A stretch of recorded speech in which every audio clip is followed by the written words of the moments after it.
그렇다면 그 중간 부분에서부터 시작합니다. 그렇다면 하나님 나라에 대한 이런 현격한 차이를 규명해 보자 그랬어요. 그렇다면 현격한 차이다, 지금 이런 말 했죠. 확실히 다른 차이.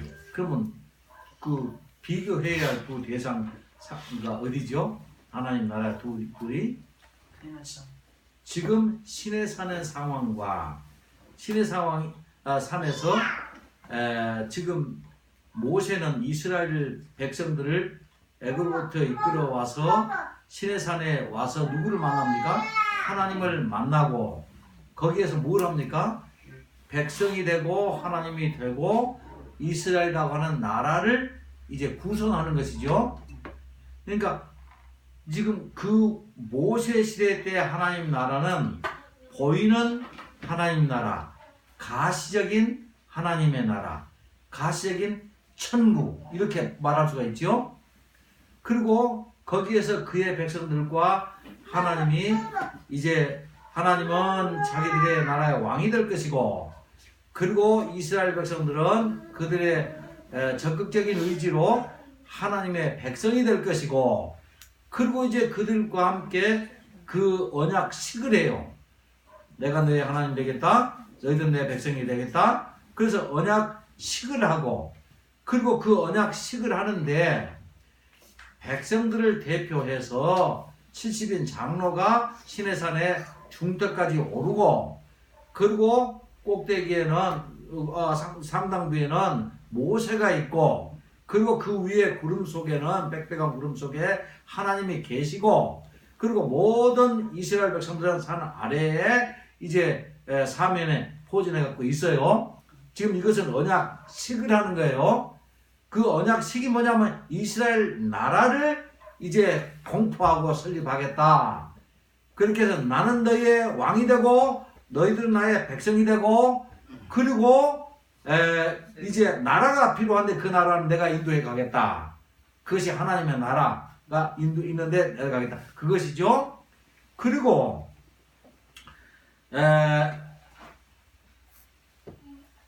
그리고 나서 이제 그 언약식, 계약식이 완만하게 성취가 되었다. 그것을 하나의 증서로 나타냈어요. 증서로. 그 증서가 뭐냐? 10계명이었어요.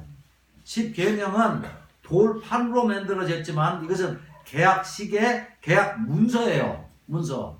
근데 그 문서 속에는 10가지, 10가지 법이 있어요. 법이. 이것은 뭐냐 그러면 그 나라에는, 하나님의 나라에는 지켜야 할 법이 있는데 그 법을 백성으로서 이제 지킴으로 말미암아서 나는 당신의 백성이 되겠습니다 하는 서원이에요. 그것이 증서지요. 그것이 표면화되고 보이는 하나님의 나라였어요. 근데 그 나라가 영원한 나라가 아니에요. 왜 그러냐 그러면 율법이 있고, 율법은 가시적으로 드러나는 법이에요. 하라 하지 말라. 그런데 그 법 내에는 성막이라고 하는 영적인, 말하자면 의미가 주어지는 것이 있어요. 그러므로 그 영적인 의미가 종래에 실현이 돼야 할 그런 내용이에요. 그렇기 때문에 그 나라는 한시적이에요. 한시적.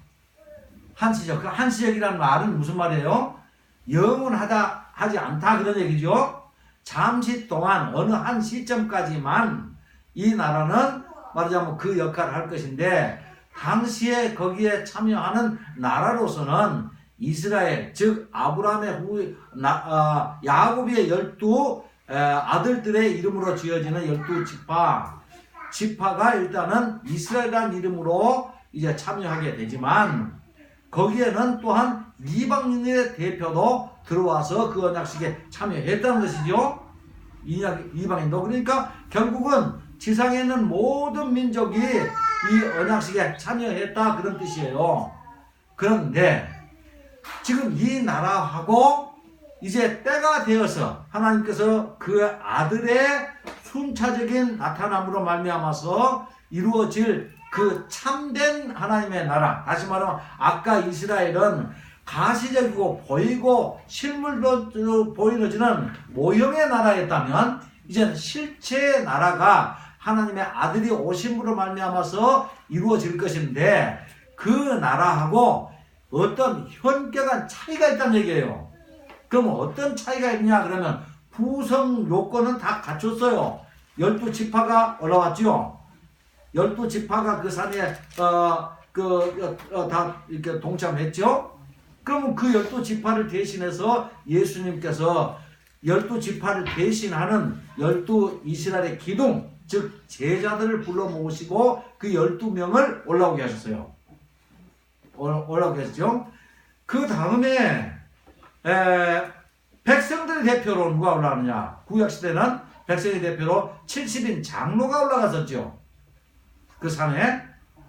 근데 그 70인 장로들이 그 산에 올라가기까지 과정이 한 가지 꼭 우리가 기억해야 할 것이 있어요. 뭐냐? 다시 말하면 그들은 그 산에 올라갈 자격이 없었는데 그들이 어떻게 해서 다음에는 올라갈 수 있었냐 그러면 번제를 드렸다는 사실이에요. 번제를 드림으로 말미암아서 올라갈 수 있는 자격을 획득하고 올라갔어요. 그런데 예수님의 팔복산에서 가져온 그 예수님은 여기 구약시대로 대입해 보면 누굽니까? 모세와 대칭이지요. 그렇죠? 모세는 보이는 예수님의 모형이었어요. 예수님의 모형. 모형으로서 그의 백성들을 이끌고 시내산에 와서 하나님과 연결시켜서 언약식을 만들도록 했던 장본인이 예수님이었거든. 그런데 구약시대에는 모세가 했어. 그러나 이제는 실체가 왔단 말이에요. 그러므로 모세하고 예수님하고는 피조물과 창조주의 차이예요. 그렇기 때문에 어마어마한 차이가 있죠. 이것이 현격한 차이지요. 과거에는 모형이 왔지만 이제는 실체가 왔단 말이에요. 실체가. 그렇기 때문에 비교할 수 없이 참 그 큰 차이예요. 그 다음에 과거에는 하나님께서 야곱의 아들이면 무조건 12지파가 이스라엘의 12기둥이 되었지만은 이제는 예수님께서 그 실체가 오셔서 직접 자기가 부르셨어. 그래서 12제자를 이스라엘의 새로운 나라의 기둥으로 삼으셨단 말이에요. 그리고 거기에 또 다시 뭐가 나왔습니까? 백성들이 올라왔다. 그래서 이 세 가지 부류가 팔복산에 올라오는 그 배경까지에 기록되어 있죠. 세 가지 부류가. 그러니까 이 세 가지 부류는 시내산에도 있었고 또 팔복산에도 있어 왔어요. 그런데 그러면 문제가 있어야 할 거 아니에요. 구약 시대에는 뭐가 있었어요? 10계명이 있었는데 이제 예수님 시대에 뭐가 나옵니까? 대신해서 팔복이 나오는 거예요. 팔복이. 그러면 팔복과 대칭으로 말하자면 이 율법 10계명 그러니까 여기서 말하면 일반적으로 10계명만 그 돌판에 기록되어 있지만 사실은 구약에 10계명 말고도 율법이 많이 있죠. 네. 율법을 한마디로 말하면 뭡니까? 하라 하지 마라 아닙니까? 하지 마라. 그런데 사실은 구약의 율법도 하라 하지 마라 이것을 사람이 그러면 할 수 있느냐?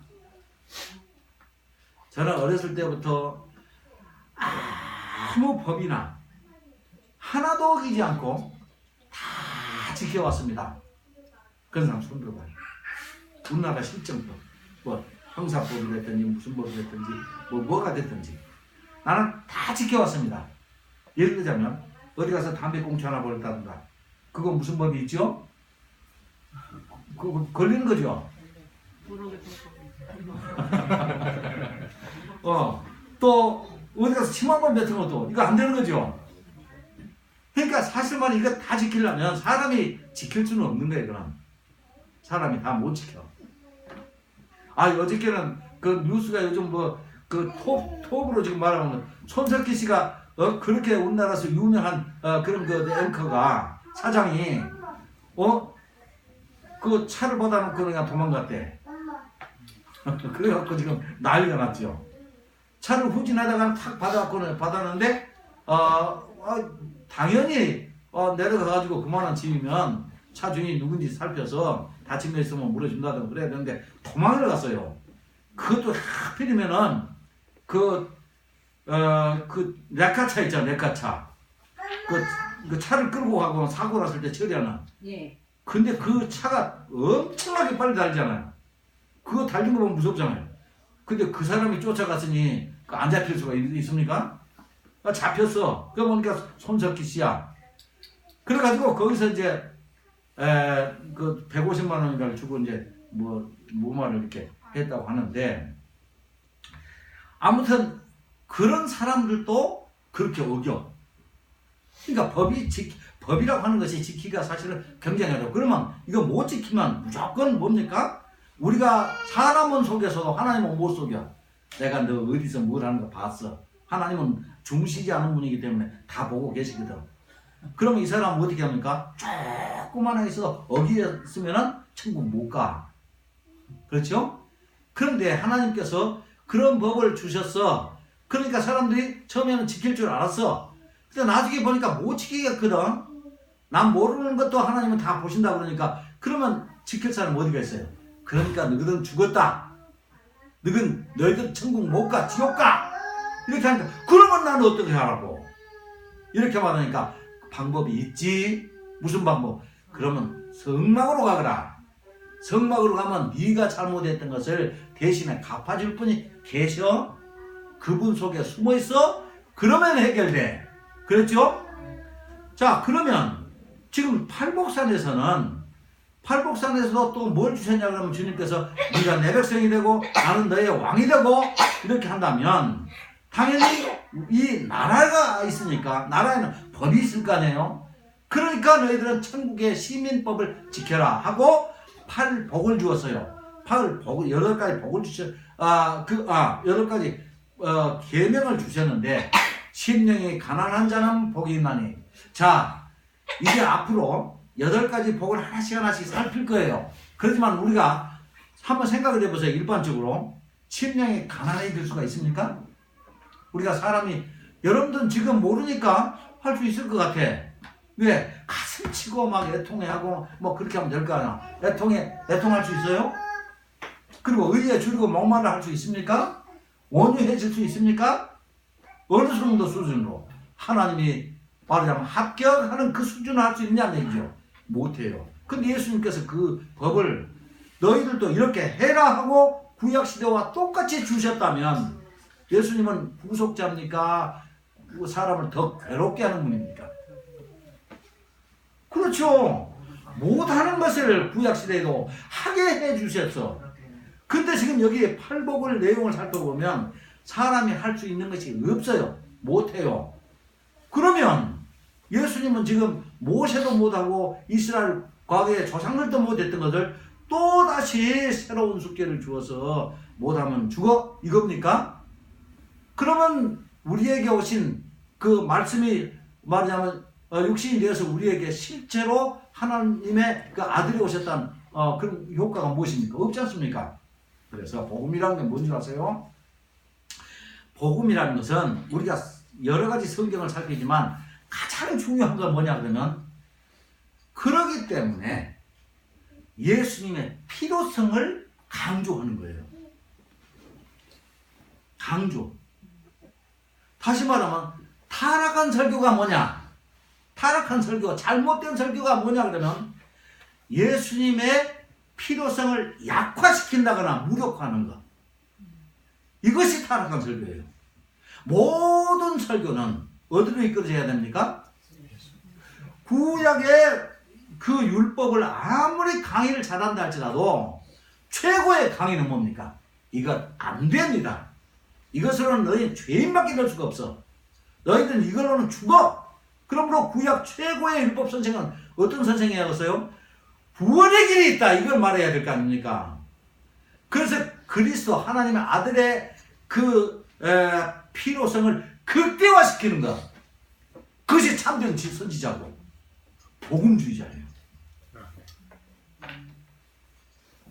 그러니까 심령이 가난할 수 있어.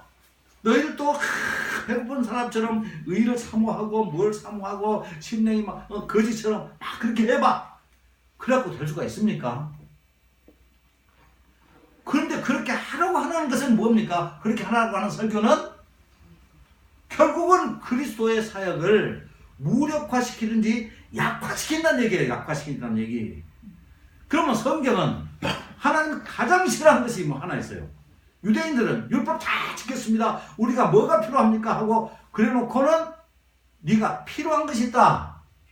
그러니까 모든 율법을 다 지켰으니까 우리는 이제 됐습니다 하는데 예수님은 그게 아니라 내가 할 수밖에 없고 나밖에 할 수가 없어. 그렇게 해서 왔어.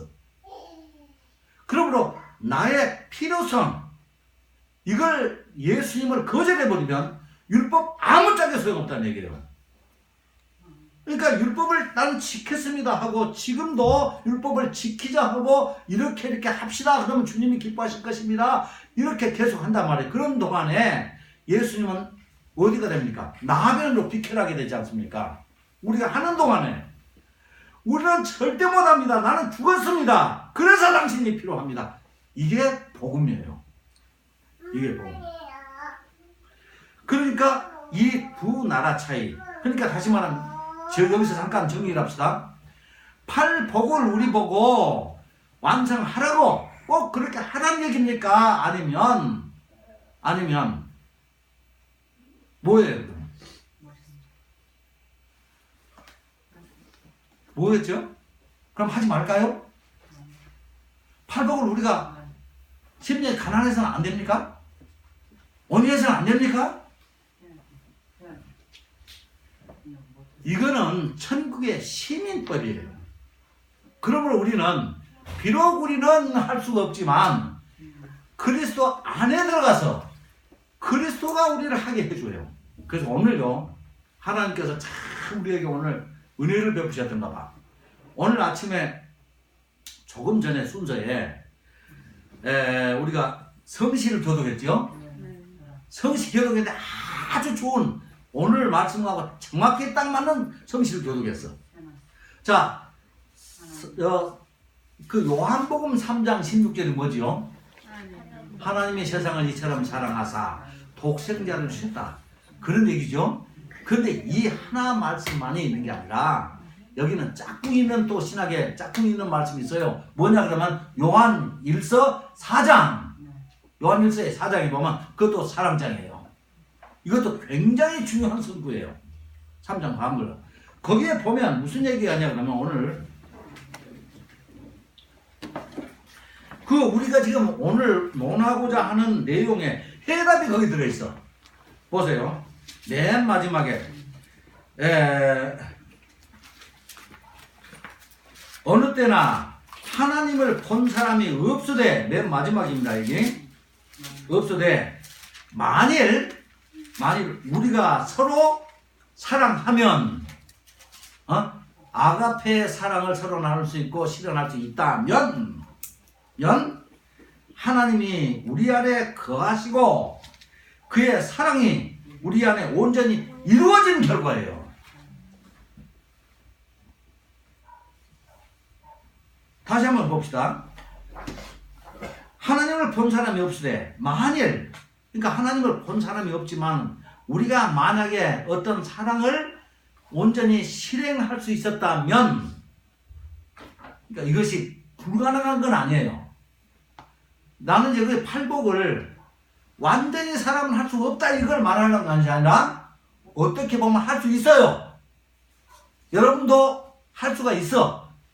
근데 어떻게 하냐 이거 하냐 그러면 여러분이 하는 것이 아니라 여러분 속에서 누가 바로 그 말이에요. 지금 하나님이 우리 안에 거하시고 그의 사랑이 우리 안에 온전히 이루어졌는데 어떤 결과로? 그분이 하셨다는 말이에요. 우리 속에서. 그러므로 내 안에 거하라. 그리스도 안에 거하라. 그것이 성경에 우리에게 주문하는 내용이에요. 아셨습니까? 네. 다시 말하면 팔복은 사람이 할 수 있어야 되지만 할 수는 없어요. 그런데 그리스도 안에 들어가면 그리스도가 우리 속에서 그의 능력으로 할 수가 있게 해요. 어떨 때는 그래요. 어떤 사람이 나를 큰 데 때는 나도 그냥 큰 데 때리고 싶은 막 그런 생각 들죠. 근데 내가 꾹 참았어.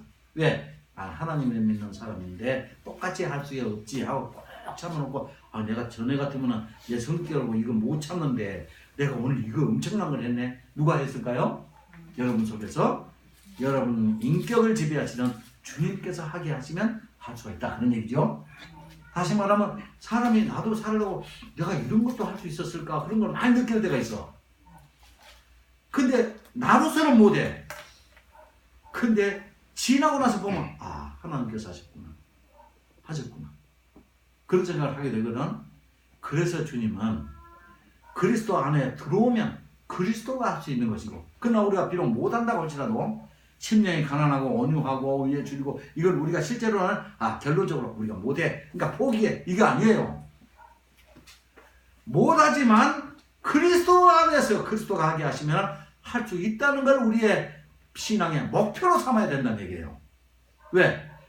그 나라는, 그 새로운 하나님의 나라는 물론 예수님께서 가져오실 것이지만 결국은 우리도 그 나라에서 우리의 성품이 돼야 되고 우리가 정말로 바라봐야 할 하나의 목표예요.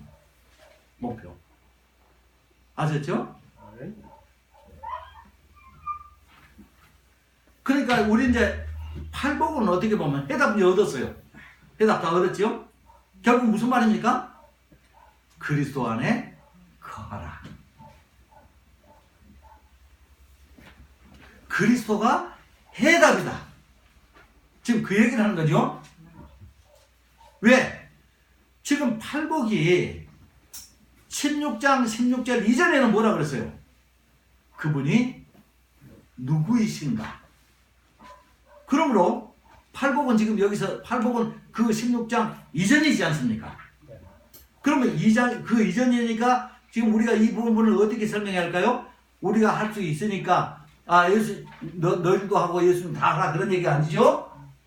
주님은 하나님이시기 때문에 그리스도이시기 때문에 그분이 하시고 우리는 사실 못하는 거예요. 그분이 그리스도라는 걸 증거하는 거예요. 아셨죠? 그러니까 지금 이 하나님이 가져오신 그 나라가 바로 팔복에서 지금 이루어졌어. 아직 그 서정으로 말하자면 전체 서정으로 말하면 완성될 요한계시록의 그 나라는 아니지만 실제로 있어야 할 그 나라의 모든 강령과 모든 것들이 다 그 주체가 다 이제 완성이 됐어. 왜? 실체가 오셨지 않습니까? 실체가. 그 나라의 주인이 오셨잖아요. 그리고 그분이 우리를 부르셨잖아요. 그의 백성이 됐잖아요. 그리고 하나님의 나라의 강령을 우리에게 주셨지 않습니까? 그러면 이제 나머지 것이 뭐냐 그러면 이제 순차적으로 이제 이 세상은 사라지고 완성될 그 하나님의 나라만 성립되는 그 역사적인 그 순서만 남았어. 실체적으로 그 나라에 갔다고 할지라도 여기서 말하는 이 8가지 강령은 그 나라에도 가서도 우리의 지켜야 할 규범으로서 법으로서 계속 돼야 된다는 얘기예요. 천국 가면 사랑 버립니까? 아니지요. 그러나 방은 어떻게 해? 필요가 없지요. 그러니까 그쳐질 거예요. 왜 필요 없습니까? 방이라는 건 언어지 않습니까?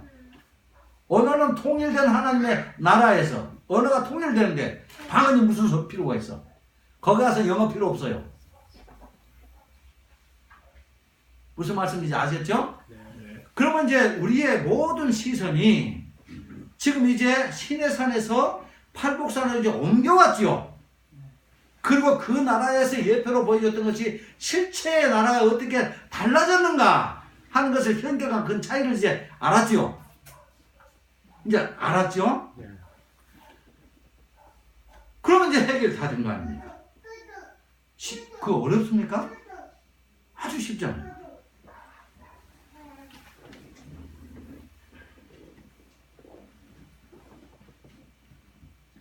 그러니까 그 시대에 대한 이해만 바로 되고 근데 어느 시대가 됐든, 구약 시대가 됐든, 신약 시대가 됐든, 어느 시대가 됐든, 줄기차게 하나님께서 강조하시는 부분이 있어요.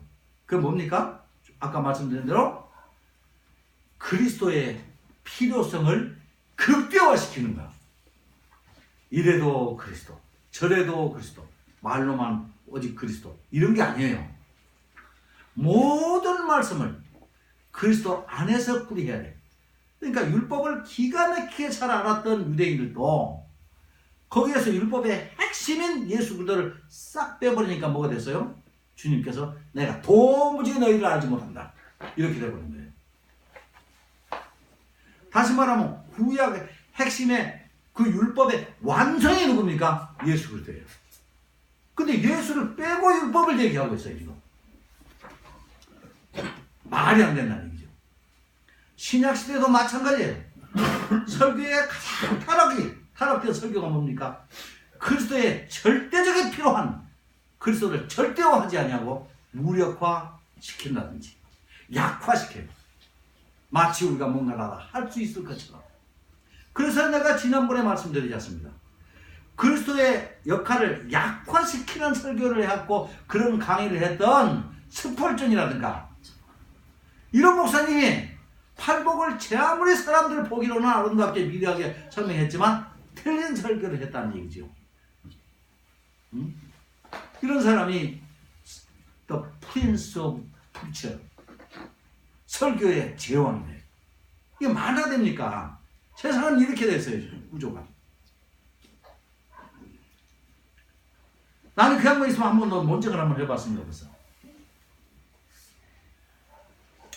예수님은 산에 오르시고 제자들이 그에 가까이 나왔고 하나님의 언약에 대한 희망을 버리지 못한 백성들도 어느덧 주위에 모여들었습니다. 이러한 광경은 그 규모를 떠나서 과거 이스라엘 백성들이 모세를 중심으로 모였던 시내산 앞에서의 모습을 연상하기에 충분했습니다. 후속사적 안목으로 대비해 본다면 구약 때나 예수님 당시나 모두 새로운 나라를 위한 역사적 개국 상황이라는 것을 놓치지 않을 것입니다.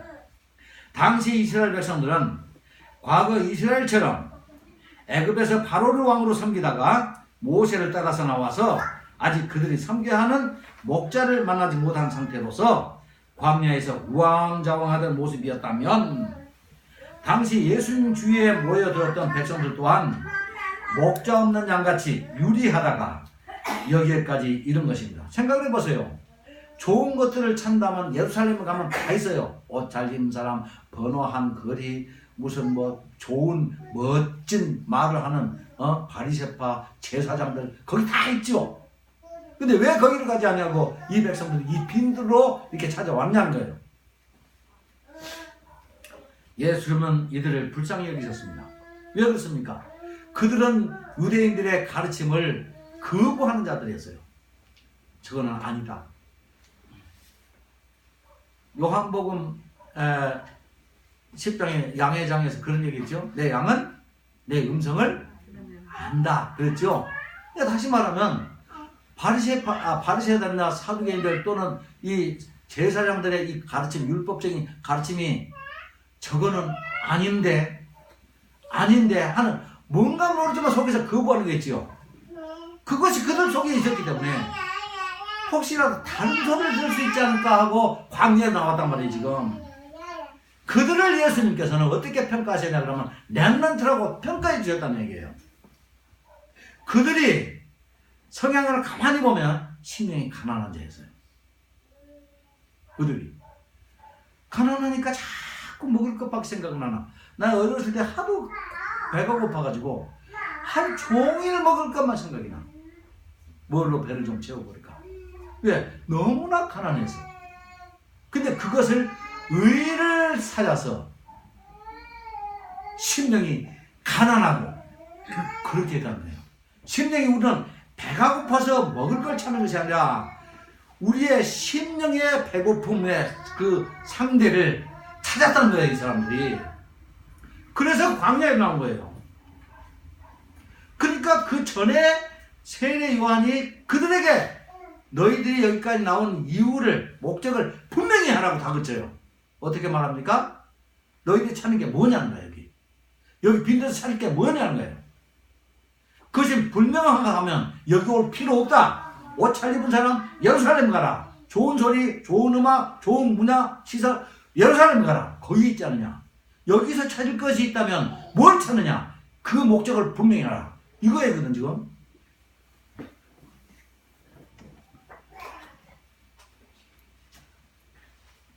우리 또한 교회에 나온 목적을 분명히 해야 됩니다. 하루를 한 걸음을 내딛더라도 우리가 가는 목적이 분명히 해야 돼요.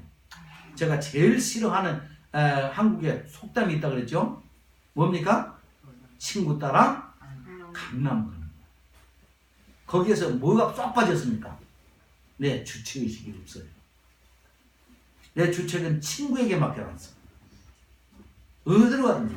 우리 집사람 잘하는 말이 있어요. 시골에 그 시골 장터에서 가는 헐 것 없이 뭐 다 한번 해봐. 볼일 없이 헐 것 없이 시장에 장이 섰으니까 가가지고 우리 그냥 엄마가 장을 좋아하니까 우리 앞에 항상 할 일 없는 장에 볼일 없이 신나라하게 오죠.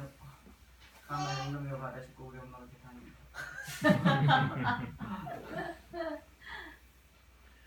육의 즐거움을 위한 것이 목적이 돼서 교회에 나왔다면 다시 한번 이 요한의 쓴소리에 귀를 기울여야 됩니다. 오늘날 교회에 이런 번영주의자들이 가득 차 있다는 것은 그들 또한 진정한 목자를 만나지 못했기 때문에 그렇습니다. 요한은 이런 왜곡된 육의 소욕을 중심으로 방황하고 있는 자들에게 그들이 전혀 기대하지도 않았던 특수한 개념의 하나님의 나라를 받아들이도록 이렇게 준비를 시켰던 것입니다. 그래서 예수님은 먼저 그들에게 하나님 나라 소식부터 말씀하시기 시작했습니다. 심령이 가난한 자는 복이 있나니. 영어 보면 영어에서는 Blessed are the poor in spirit 이렇게 나오잖아. 엄마, 너 영어 배우지? 내가 아주 좋은 거 하나 가르쳐 줄게. 영어로 사람 만드는 거 있어. 영어로 사람을 창조해. 영어로 사람을.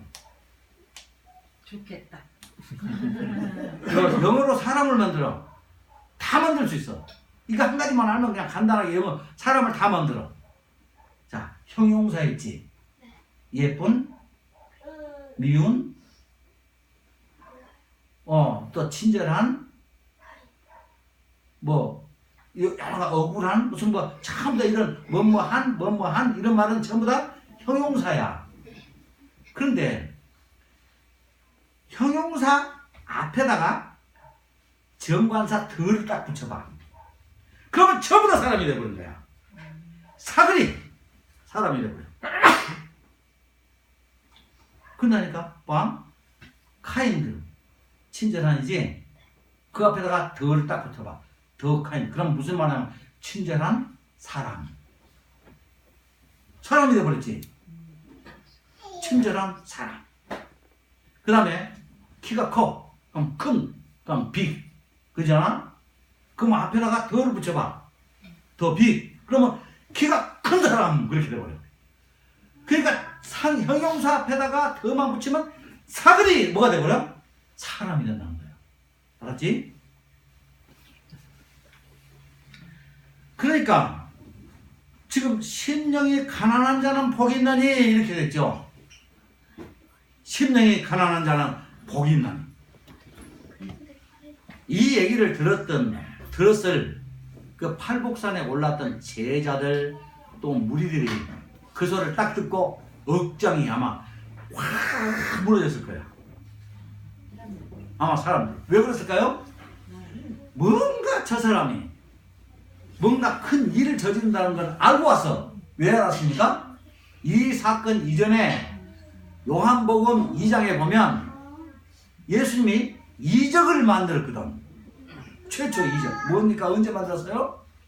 가나의 혼인잔치에서 이적을 만들었어. 그래서 그 좁은 판도인 유대 판도가 싹 퍼져나갔을 거예요. 예수님의 이 소식이. 그 소리 듣고 지금 이 사람들이 여기에 몰려왔을 수도 있어요. 그래가지고 야 뭔가 오늘 신비한 뭔가 보겠다. 이거 왔는데 그 일성이 뭡니까? 예수님의 첫 번째 입을 딱 심령이 가난한 자는 복이 있나니 그러니까 와르르 기대가 무너집니다.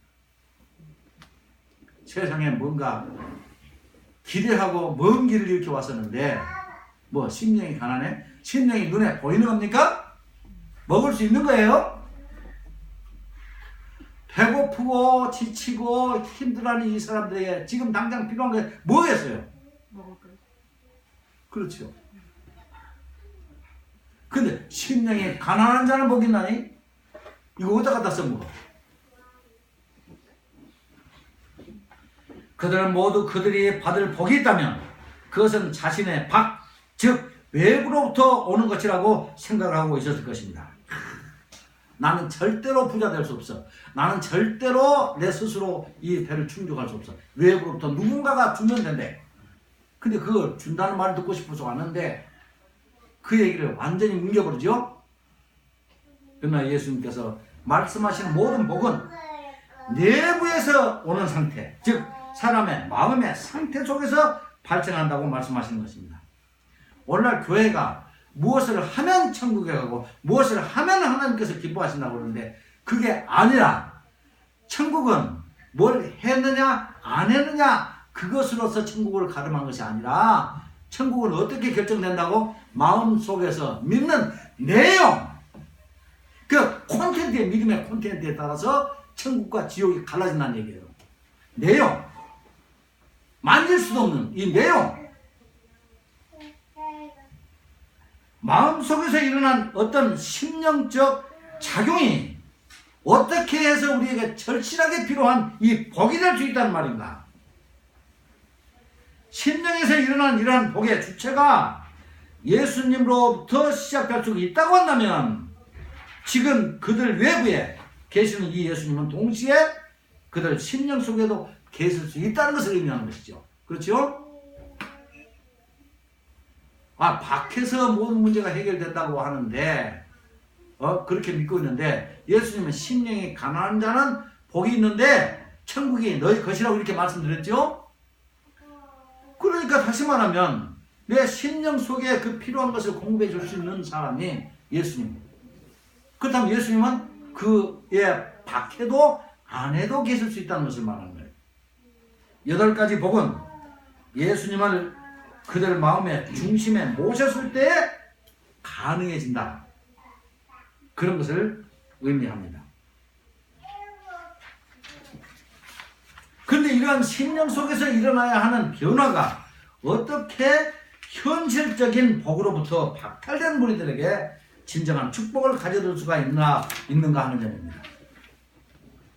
이것은 현실에 필요에만 집착했던 그들의 조상들이 제한적으로 주어졌던 오늘의 필요를 건너 미래의 일이며 영적인 하나님 나라의 마음을 줄 수 없었던 이유이기도 합니다. 다시 말하면 광야에서 40년 동안에 메추라기와 만나를 주님께서 하늘에서 내려주셨는데 다시 말하면 그들이 오늘 필요로 한 것은 메추라기와 만나였어요. 그러니까 그들이 그것을 먹으면서 만나를 하늘에서 내려주니까 먹으면서 그 실제적으로 영이 먹고 살아야 할 그 실체를 못 받아낸 얘기예요. 근데 예수님은 지금 거꾸로 얘기하고 있지 않습니까? 그렇죠? 심령에서 필요한 것이 아니라 육의 소욕을 필요로 하는 사람들에게 심령을 얘기했어요.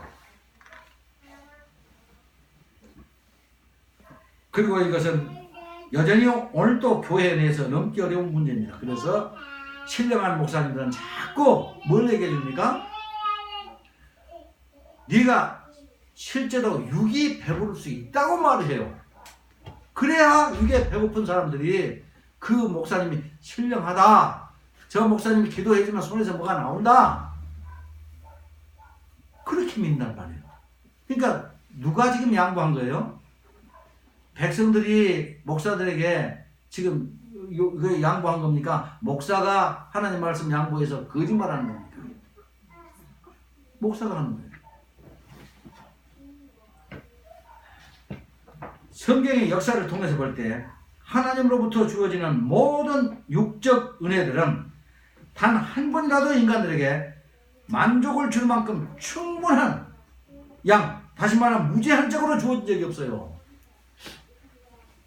그 만나를 주셨을 때도 그냥 아침부터 저녁까지 사거리 그냥 한꺼번에 뭐 요일 뭐 없이 그냥 무조건 다 줬어요?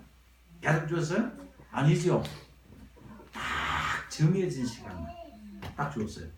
심지어 주님께서도 우리에게 너희들은 이렇게 기도하라 하면서 일용할 양식을 주옵시고 그렇게 기도를 하셨거든요. 일용할 양식이 뭡니까? 오늘 먹을 양식이에요. 내일이 아닙니다. 구약에도 오늘 것만 먹을 만큼만 주었어요. 그러니까 내일은 안 내릴 수 있겠다 해가지고 오늘 막 그 주일날에도 또 나갔단 말이에요. 안식일날도.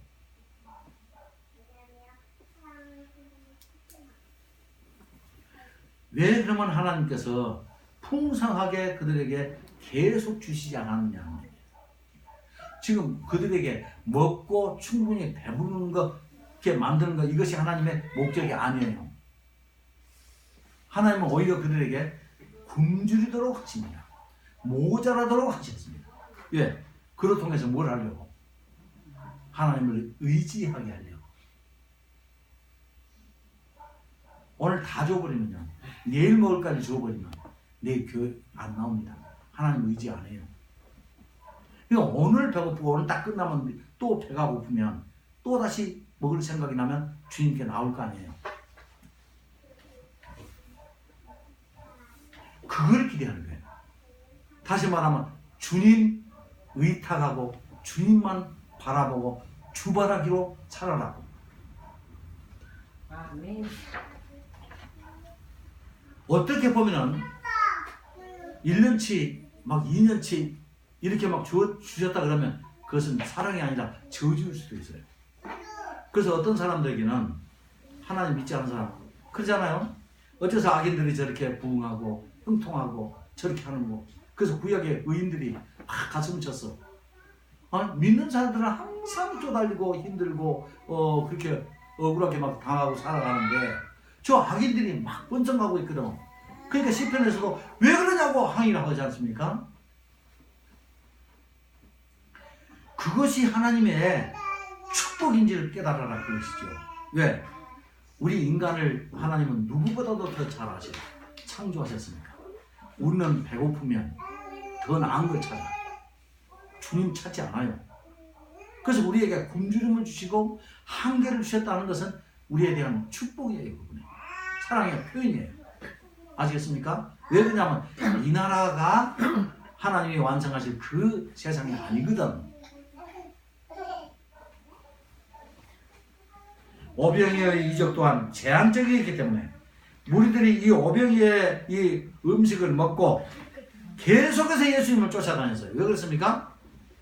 그거 먹고 나서 한 서너 시간 후에는 이베큐에이션 되버린다고.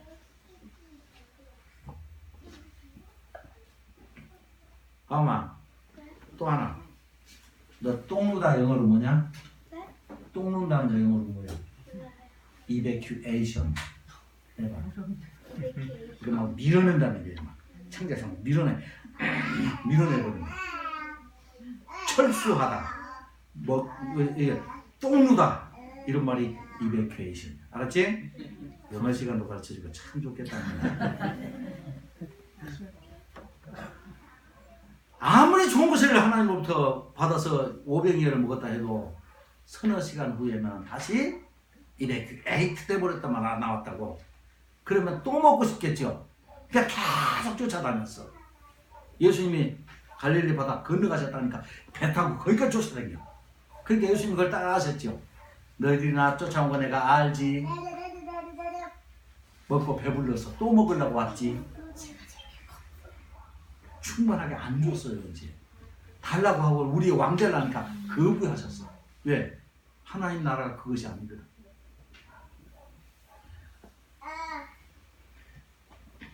예수님은 무리들의 욕구를 아셨지만 그들의 요구를 거절하셨어요.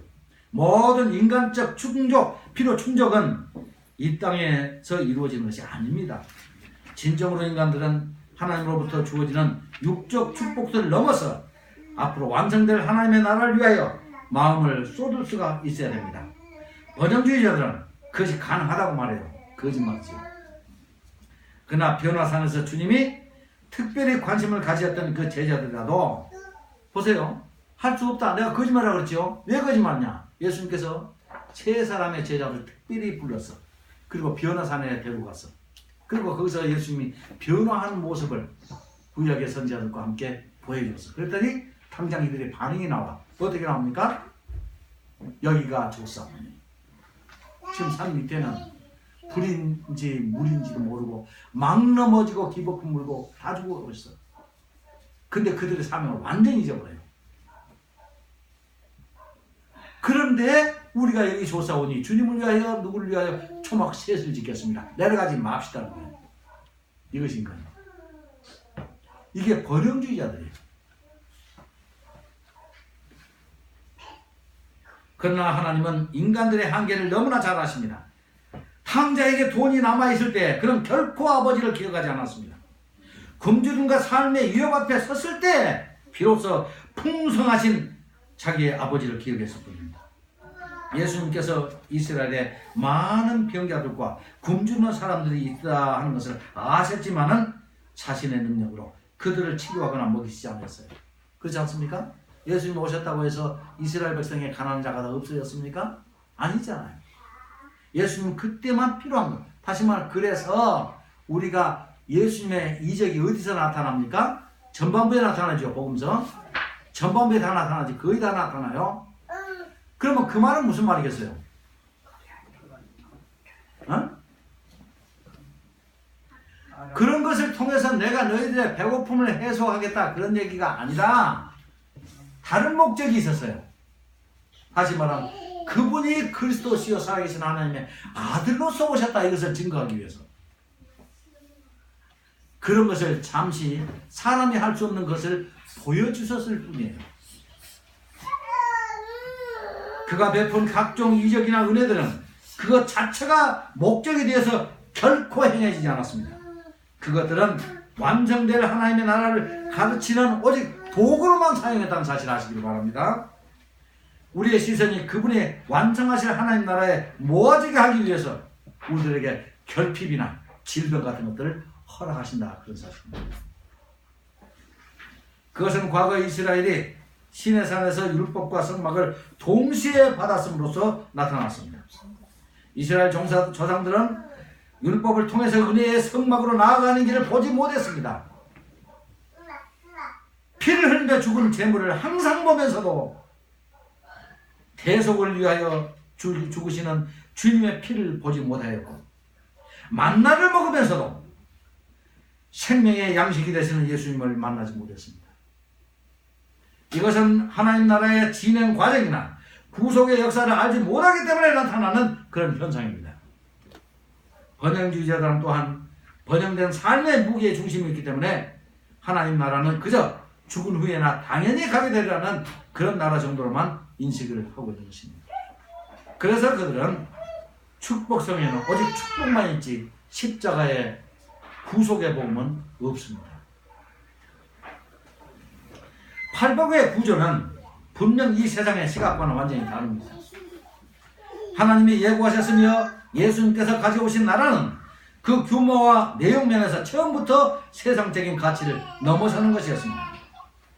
이것을 이해하기 위해서는 성경의 전체의 문맥, 즉 구약으로부터 이끌어지는 문맥을 이해해야 된다고 말입니다. 다시 말하면 왜 내가 스폴전에 그 미래형 팔복에 대한 이 해석을 거부하느냐 그러면 전체적인 성경의 문맥 가운데서 바라보니까 아니기 때문에 그렇습니다.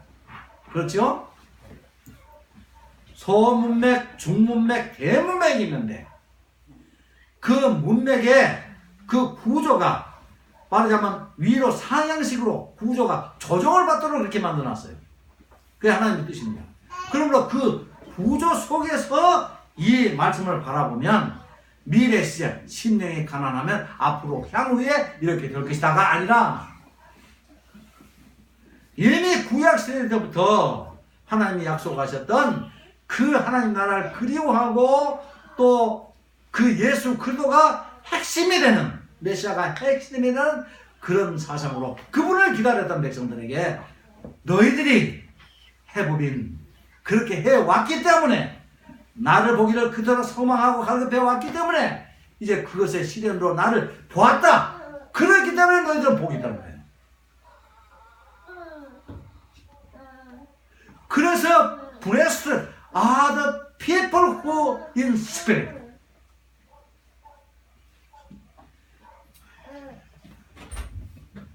창세기의 내용들은 고대에 국한된 역사만이 아니라 예수님의 출현 그리고 세상 끝에 이루어질 모든 사건들을 총망라한 내용을 포함하고 있기 때문에 그렇습니다. 그래서 창세기를 뭐라고? 복음의 모판이다.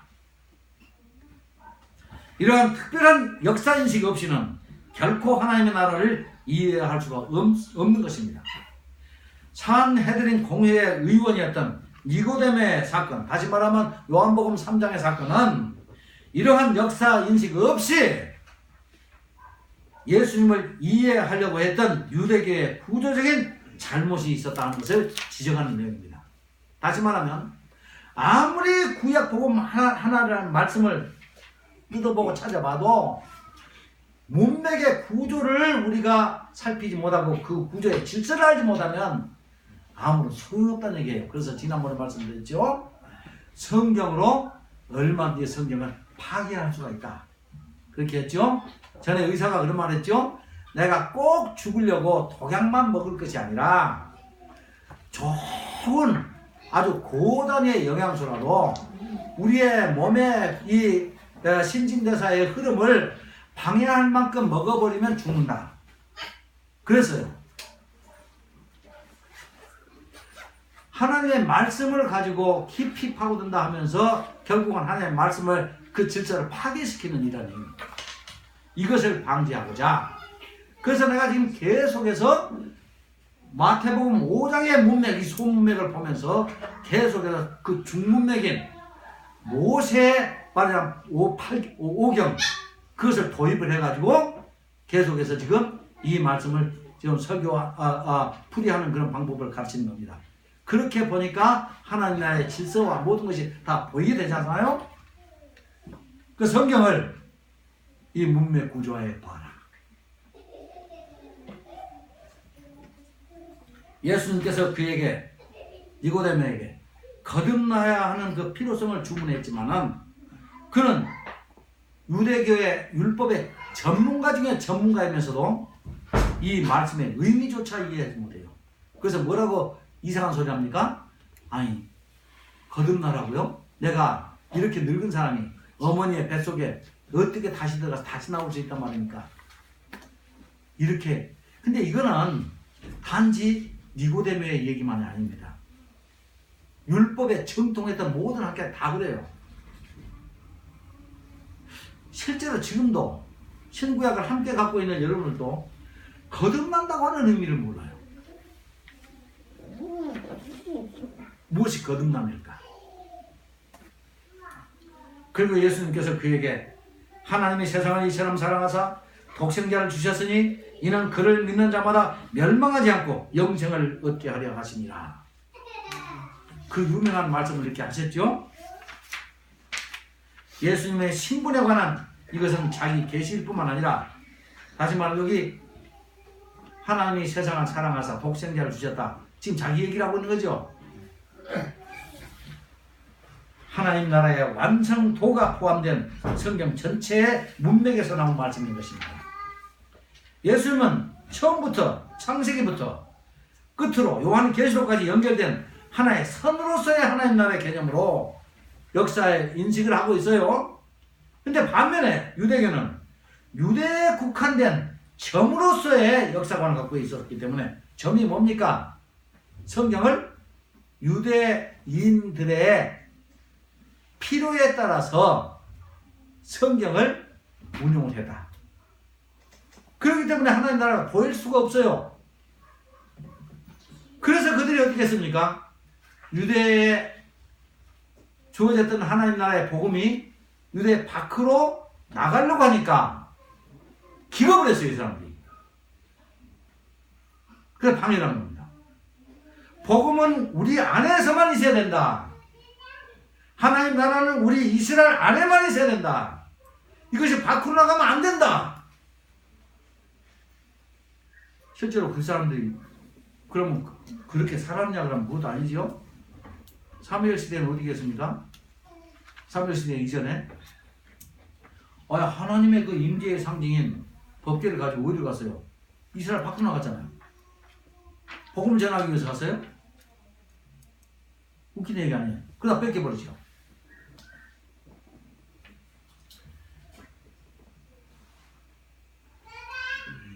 그래서 예수님이 말씀하신 그 하나님의 나라 그리고 팔복의 말씀을 이 사람들은 결코 이해할 수가 없었던 것입니다.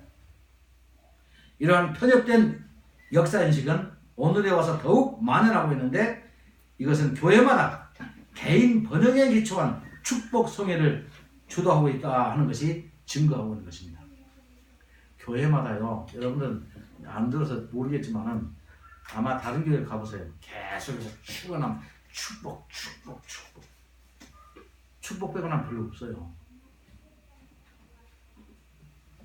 이렇게 하나님 나라에 대한 성경 전체를 관통하는 이런 하나님 나라 역사 인식 없이는 오늘도 팔복의 말씀은 유대교 수준을 넘어설 수가 없습니다. 하나님 나라에 동참하려고 하는 자가 하나님 나라의 그 특성이나 하나님의 존재 방식을 모르고서야 어떻게 그의 나라에 참여할 수가 있겠습니까? 예수님은 유대인들의 최고 스승으로 추앙받는 모세를 넘어서려고 하는 야욕을 가진 자로 또 기존 질서를 무너뜨리는 자로 율법의 파괴자로 이해될 뿐이었습니다. 왜 그렇습니까? 예수님께서 이제 팔복이 지난 다음에 이제 이런 말씀하시죠. 옛사람은 너희들에게 이렇게 가르치고 말했지만 나는 너희에게 말하노니 이렇게 하라 이렇게 했죠. 이런 얘기를 계속 하셨어요. 그러니까 그 사람들이 탁 깨우친 거예요. 예수님 당시에 유대인들의 최고의 지도자가 누구였습니까? 모세였죠. 왜? 모세 오경을 주지 않습니까? 율법을 그가 받아서 그들에게 전했지 않습니까? 그렇기 때문에 유대인들에게 모세를 빼면 남은 게 없어. 왜? 그 율법 때문에 그들이 백성들 앞에 율법의 선생들도 해먹지요. 그 율법 때문에 성막 제도가 있죠. 또 성전 제도가 있죠. 그렇기 때문에 제사장이 있고 또 레위 족속들이 있고 하죠. 다시 말하면 율법이 없으면 백성들이 그걸 이제 인정하지 않을 거 아니에요. 그러니까 모세를 통해서 그 율법을 주어졌는데 제사장은 누가 대신할 수 있습니까? 못해. 딱 정해졌어. 또 레위인들은 또 누가 자기가 레위인들이 자기가 되고 싶다고 될 수 있는 거 아니죠? 그러니까 이 사람들이 적극적으로 옹호해야 할 그것이 뭐였겠어요? 율법 아닙니까? 율법 때문에 그들은 가만히 앉아서 백성들이 내놓은 11조를 먹고 바친 재물을 먹고 자기들은 가만히 앉아서 좋은 옷 입고 마음껏 백성들 앞에서 가서 이놈들아 이러라 저러라 그러면서 율법이 이랬어 네가 잘못했어 판단 노릇 다 해먹고 다 했어요. 그런데 예수님이 오셔서 옛사람은 너희에게 이렇게 말했지만 이렇게 말한단 말이에요. 그 여기서 옛사람이 누굽니까? 모세예요. 자기들이 최고의 선생으로 생각하는 그 모세를 지금 폄훼한 거죠. 어떻게 보면 그죠? 모세는 이렇게 말했지만 나는 이렇게 말한다. 이래버리면 뭐가 되겠어요? 예수님이 모세보다 비교 무위 깡그리 모세를 자기 선생을 무시해버린 거야. 지금 그런 거거든. 그러니까 야 이거 이렇게 되면은 우리 이 질서가 무너지면 백성들의 지도자 역할을 다 해먹을 수 없어 이제. 그렇죠? 백성들이 갖다 바치는 거 이제 못 먹게 생겼어. 이거 무너지면. 그러니까 유대계를 위해서는 죽어야 되겠다는 얘기죠.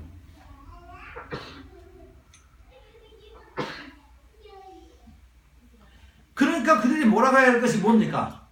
예수님은 율법의 파괴자. 그러면 백성들이 모두가 다 율법을 파괴한다. 이건 상상할 수 없는 일이니까.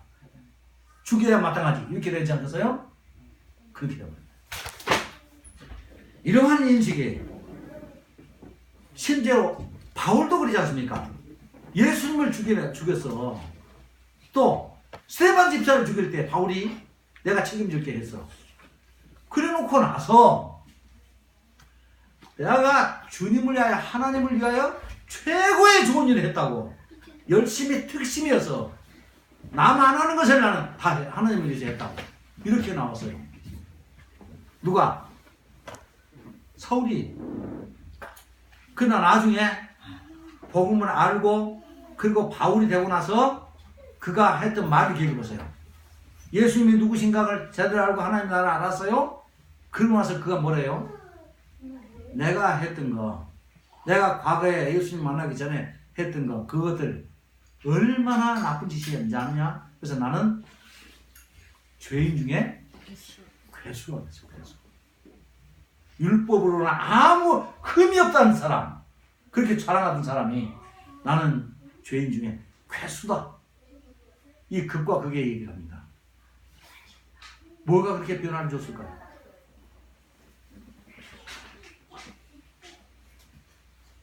문제는 하나님의 나라를 보는 것이 어떤 한 지점에 치우치지 아니하고 전체 성경을 균형 있게 볼 수 있느냐, 여기에 달려있는 것입니다. 사실 이것을 아는 것은, 문맥을 다 살펴서 아는 것은 쉬운 일이 아니에요. 그것은 아무나 선생이 돼서는 안 되는 겁니다. 아브라함은 분명히 그가 가나안 땅을 받기로 약속을 받았지만은 창세기에 계시된 하나님의 말씀만으로도 그는 그 땅을 초월해서 이 앞으로 완성된 하나님의 나라에서 미리 살고 있었다고 히브리서가 증언해주고 있어요. 우리가 그걸 알아버리면, 아브라함처럼 하나님의 나라의 진행도를 알고 구성의 요건을 안다면 우리는 지금 여기 이 땅에 발을 딛고 살고 있어도 우리는 이 땅의 사람이 아니에요. 우리의 모국, 천국의 백성으로서 천국에 우리가 살고 있는 것입니다. 그래서 천국은 두 가지라고 했죠. 앞으로 향후에 완성될 하나님의 나라가 있고, 죽어서 가는 하나님의 나라가 있고, 또 하나는 현실의 오늘날 이 하나님 나라의 내면적인 구조, 그리고 하나님 나라의 법, 규정, 다시 말하면 팔복이 우리에게 말씀하는 그 참된 지성의 뜻을 아는 사람은, 몸은 아직까지 그 완성된 나라에 가지 않았지만은 결국 뭡니까? 그 나라에 살고 있는 거예요. 그 나라의 시민인 거예요. 그래서 그 사람들이 예수님 앞에 찾아나온 그 사람들을 주님께서는 너는 렘넌트다, 이렇게 인정해 준단 말입니다. 하나님의 나라, 천국 백성이 되시길 바랍니다. 천국을 향유하시기를 바랍니다. 천국은 지금도 누릴 수가 있습니다. 마태복음 5장의 문맥을 말하기 전에 구약의 하나님 나라의 시발점이 되었던 시내산 사건을 언급한 이유가 있습니다. 성경의 해석은 문맥의 지배를 받아서 해야 하는 것이 마땅하다, 이것을 말하기 위해서입니다. 작은 문맥은 큰 문맥의 종속적 관계에서 이해가 되어지 않은 큰 문맥의 부속품이기 때문에 그렇습니다. 이것은 독립된 자기 영역을 구축하거나 자기 목소리를 이기려면 성경에 처음부터 구성된 어떤 목표나 목적이 없는, 단지 역사의 흐름에 내어 맡겨져 일기 쓰듯이 쓰여지는 그 끝을 모르는 듯이 진행하는 시간의 역사가 될 뿐입니다. 이렇게 될 때 성경은 진화론을 주장하는 사람들의 공격 앞에 무력해질 수밖에 없습니다. 구속사를 공부하는 것은 이런 성경적 시야를 넓혀서 성경이 지향하는 전체의 구조를 관망하게 해줍니다. 이것은 또한 지엽적인 것과 전체적인 것을 알게 해서 작은 문제로 일희일비하여 인생의 목표를 그르치는 일을 방기시켜 줄 수가 있는 것입니다. 여기서 이제 이런 얘기를 하죠. 신앙에는 3대 요소가 있는데 지, 정, 의가 있다고 해요. 근데 여러분 보세요. 정이라고 하는 것이, 정 하면 우리가 그 격정적이고 또는 그 마음의 그 감성적인 어떤 것들이 막 나타나는 이 이모션이 여러 가지 형태로 나타나죠. 다시 말하면 막걸리집에서 막걸리 한 잔 쫙 마시고 나타나는 그런 그 감정적인 어떤 변화가 있죠. 그렇죠? 또 가서 막 유행가를 한번 매 차례 막 딱 불렀더니, 그냥 노래방에서 불렀더니 여기 났어요. 아주죠. 이것도 감성적인 일부분이죠. 또 그냥 뭐 무슨 로또 뭘 당선이 돼갖고 말이지 매덕을 그냥 막 한꺼번에 받았어. 그때 내 속에서 뭐가 나오고 있어요? 어떤 그냥 로또를 매덕을 받고도 10억, 100억 막 100억을 받고도 마음이 편하고 이런 사람이 있을까요?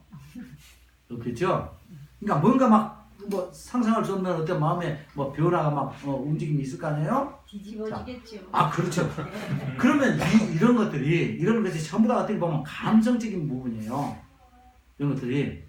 근데 이것들을 성경이 그러면 그 어떤 종류의 감성일지라도 그러면 성경이 다 지지해주고 서포팅해 해주는가? 아니란 말이에요. 성경이 지지하고 성경이 권하는 그런 감성적인 어떤 부분은 다 하나예요. 무엇인 줄 아세요? 지적인, 다시 말하면 지에 대해서도 무슨 뭐 쓸데없는 무슨 뭐 세상에 무슨 돈벌이 방법 이런 것을 말하는 게 아니라 하나님과 그의 나라와 그리고 후속사에 대한 지. 내가 몰랐던 어떤 역사 사실에 대해서 하나씩 깨우쳤지요. 하나님에 관한 그의 나라에 관한 그런 걸 깨우쳤지요. 그러면 그때 우리 박정로님은 지금 쓰고 있어요. 기록하고 있지 않습니까? 이게 뭐냐면 느끼고 있는 거예요 지금. 그랬구나. 여기에서 나도 이거 기록해 놓고 싶다. 여기다 이렇게 안 잊어버리기 위해서 이렇게 하고 싶다. 이런 마음이 나오지요. 이게 감이에요. 이게 감. 정이란 말이에요. 정.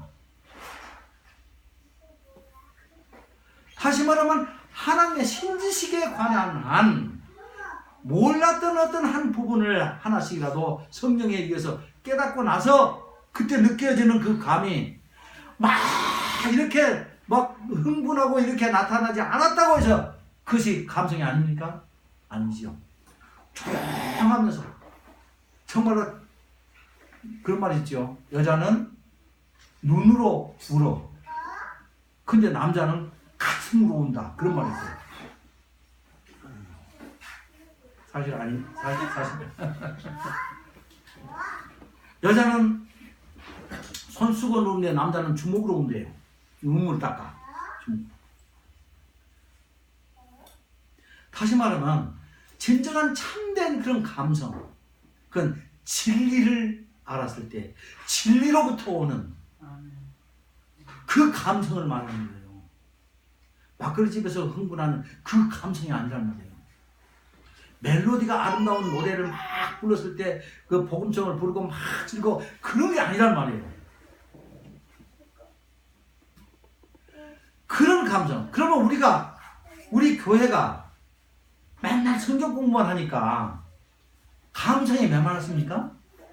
나는 우리 교회가 그 누구보다도 감성이 풍부한 사람들이라고 하는 거예요. 아멘. 나는 그렇게 봅니다.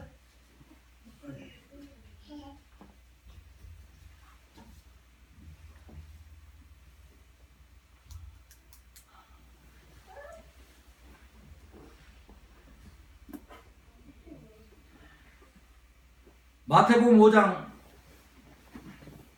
5장의 팔복에 관해서도 역시 성경 전체의 조망 안에서 그 실체를 탐구해야 됩니다. 이러한 문맥적 해석에 가장 위대한 아주 해로운 성경 해석법을 주장하는 부류가 있는데 그들이 바로 세대주의자들입니다.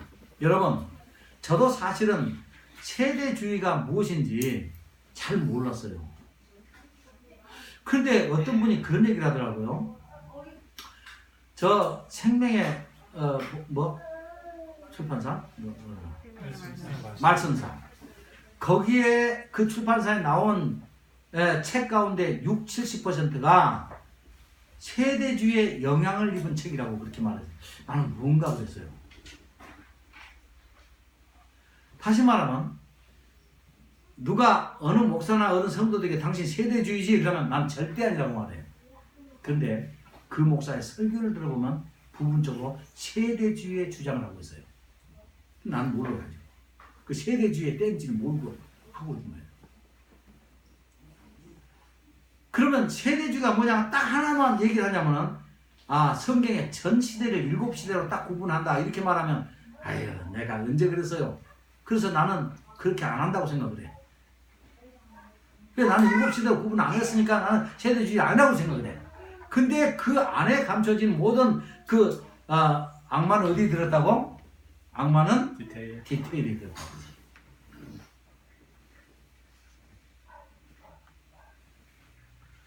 세대주의라는 전체 성경의 역사를 7시대로 나누고 있다. 무슨 시대 하는데 그것은 무슨 말이냐 그러면 하나님께서 세상을 통치하는 방식이 일관적이지 않다 하는 걸 말하는 거예요. 이런 방식도 해봤다. 또 그러면 무금시대 이렇게 해봐라. 그것도 나중에 또 율법시대를 줬더니 또 율법시대도 또 안 되더라고요. 양심껏 살아봐라. 양심도 또 실패하더라고요. 어떻게 하지? 그러다가 또 다른 걸 줬다는 거예요. 복음시대, 모시대. 이래가지고 7시대로 구분해요.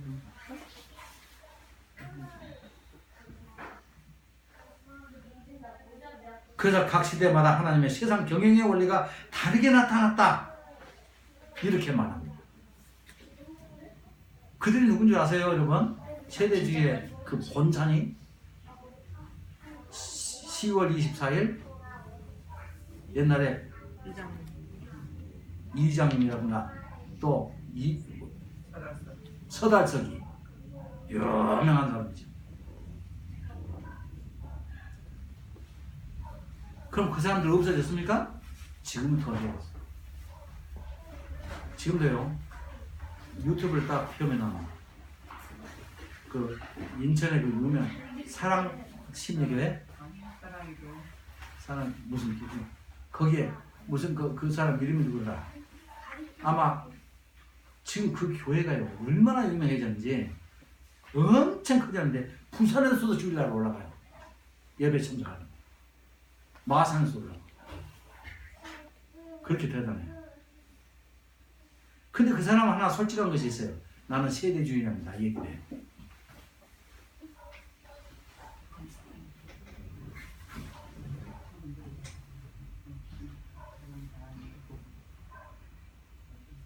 그들은 성경 전체의 시대를 7세대로 나누고 있을 뿐만 아니라 각 세대마다 하나님의 세상 경영의 원리가 다르게 나타나 있거나 문맥이 아니라 문자에 갇혀서 기록된 말씀을 실제로 말함으로써 성경의 진행 방향을 흐리기도 합니다. 아까 말씀드렸죠? 내가 계속 말씀드린 것은 성경을 문자주의로 보지 말아라.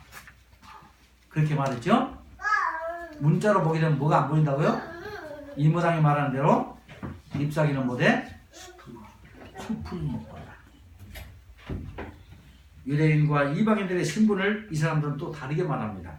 그래서 이제 유대인들은 우리보다 한 단계 높은 신분이라는 거예요. 지금도.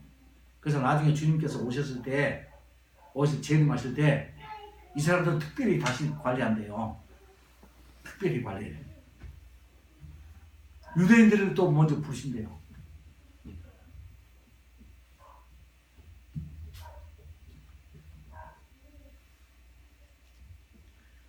그러니까 유대인과 이방인들의 신분을 신약시대 이후로도 얘도 차별화하는 것은 위에서 말한 통일되고 일관된 목표를 가지고 진행하는 하나님의 구속의 역사를 파괴하는 일이 되는 것이기 때문에 그렇습니다. 이러한 주장들이 팔복의 하나님 나라를 왜곡시킨다는 것은 두말할 필요가 없습니다. 이렇게 잘못된 성경의 기본 인식은 그들이 남겼던 사회적 해악들로 이미 그들의 이단성을 입증받았습니다. 그 세월호 그 누구죠? 그 사람들도 말하자면 세대주의예요. 또 아까 말했죠? 10월 28일 재림하신다는 그 주장하는 다 세대주의야. 문자주의잖아요. 근본주의자. 성경의 골격인 하나님 나라의 설립과 그 수단인 구속사에 대한 인식이 없다면 결코 팔복으로 나타나는 하나님 나라의 개념은 이해되지 못할 것입니다. 팔복의 개념은 신약 성경만의 전유물이 아닙니다. 성경은 처음부터 이 하나님 나라의 개념으로부터 출발했습니다. 그러니까 이 팔복이 이 개념이 꼭 예수님의 팔복산에서 마태복음 5장에서만 나타난다 이렇게 말하는 사람이 있어요. 그것은 유대인들의 시각이죠. 그죠? 그 전에 구약에서도 충분히 나타났죠. 물질로 나타났던 창세기의 에덴 동산은 그것이 하나님의 의도하셨던 하나님 나라의 최종 완성품이 아니었기 때문에 그 예표성을 필요한 위에 사라져야만 했습니다. 에덴에 거하던 사람들도 인격적이며 희생적인 하나님을 알지 못했습니다. 그들은 정치적이었습니다. 하나님과의 관계를 빼앗고 뺏는 투쟁의 대상으로 보았습니다. 그러한 하나님 나라에 대한 잘못된 인식은 예수님 당시에 유대인들에게도 결코 변하지 않았습니다. 유대인과 예수님과의 그 긴장관계는 이러한 하나님 나라에 대한 오해가 그 기초에 있었던 것입니다. 여기까지 하겠습니다.